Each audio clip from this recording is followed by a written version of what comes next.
Bharatiya Janata party ने मुख्यमंत्री उम्मीदवार के तौर पर दिलीप घोष का नाम उछालने पर पार्टी नेता सौमित्र खान को फटकार लगाई है। भारतीय जनता युवा मोर्चा के राज्य अध्यक्ष सौमित्र खान को तगड़ी चेतावनी देते हुए बीजेपी नेतृत्व ने कहा है कि संगठन के अहम मुद्दों की चर्चा पब्लिक और मीडिया में कतई न करें, वो भी तब जब इसके लिए पहले से ही पार्टी यूनिट किसी तरह की चर्चा ना की गई हो। सूत्रों ने कहा है कि बंगाल के बीजेपी प्रभारी कैलाश विजयवर्गीय ने दिलीप घोष की मौजूदगी में ही सौमित्र खान को डांट पिलाई है। बांकुरा के बीजेपी एमपी को पार्टी ने कहा है कि मुख्यमंत्री उम्मीदवार का फैसला पार्टी सर्वोच्च निर्णायक संस्था जैसे कि संसदीय बोर्ड तय करती है।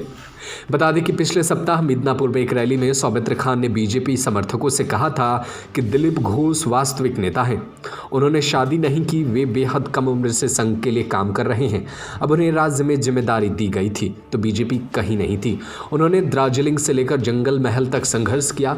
कई लोग उन्हें काबू करना चाह रहे थे। एक दिन वो राज्य को चलाएंगे, हमारे मुख्यमंत्री बनेंगे। बता दें कि बंगाल बीजेपी के लिए मुख्यमंत्री उम्मीदवार के नाम का ऐलान नहीं किया है। सौमित्र खान ने इस ऐलान पर राज्य में तरह तरह की चर्चाएं होने लगी हैं। रविवार को बंगाल में इन चर्चाओं को शांत करने के लिए राज्य बीजेपी ने उच्च स्तरीय मीटिंग बुलाई। इस मीटिंग में दिलीप घोष, कैलाश विजयवर्गीय, बीजेपी के राष्ट्रीय संयुक्त सचिव शिव प्रकाश, राज्य के महासचिव अमित चक्रवर्ती और मौजूद थे।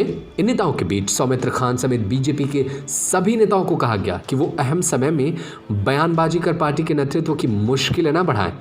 बता दें कि बंगाल दौरे के दौरान गृह मंत्री अमित शाह ने कहा था कि ममता को हराने के लिए बीजेपी बंगाल से ही उम्मीदवार देगी, यहाँ दिल्ली से कोई नहीं आएगा।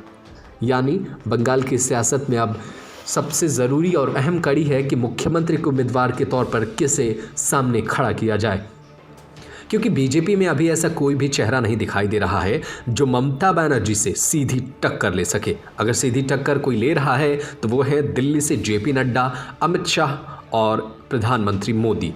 यानी जब तक बंगाल के अंदर एक मुख्यमंत्री को उम्मीदवार के तौर पर किसी के नाम की चर्चा नहीं होती है, तब तक ममता बनर्जी का पलड़ा फिलहाल भारी दिख रहा है।